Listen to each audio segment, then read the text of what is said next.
ഇന്ന് നമ്മൾ ഉണ്ടാക്കാൻ പോകുന്നത് ഒരു സിമ്പിളായിട്ടുള്ള ഒരു സാമ്പാർ. സാമ്പാറിന് ആവശ്യമായിട്ടുള്ളത് എന്താണെന്ന് നമുക്ക് നോക്കാം.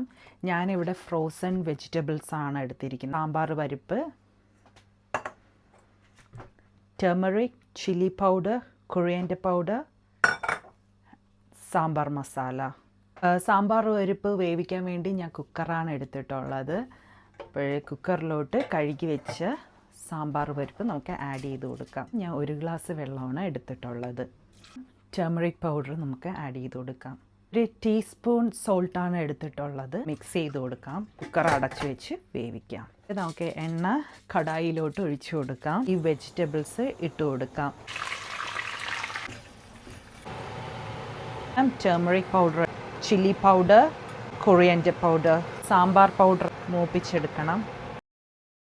നമ്മൾ വേവിച്ച് വെച്ച പരിപ്പ് ആഡ് ചെയ്ത് കൊടുക്കണം. മസാലകളെല്ലാം കൂടെ ആഡ് ചെയ്യണം. നല്ലതുപോലെ മിക്സ് ചെയ്ത് കൊടുക്കാം. പുളിവെള്ളം ആഡ് ചെയ്ത് കൊടുക്കാം. സോൾട്ട് ആഡ് ചെയ്ത് കൊടുക്കുകയാണ്.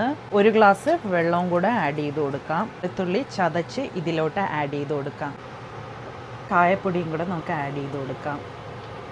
അപ്പോൾ നമ്മുടെ സാമ്പാർ ഇവിടെ റെഡി ആയിട്ടുണ്ട്. ഇതൊരു ഈസി ആൻഡ് ക്വിക്ക് സാമ്പാറാണ്.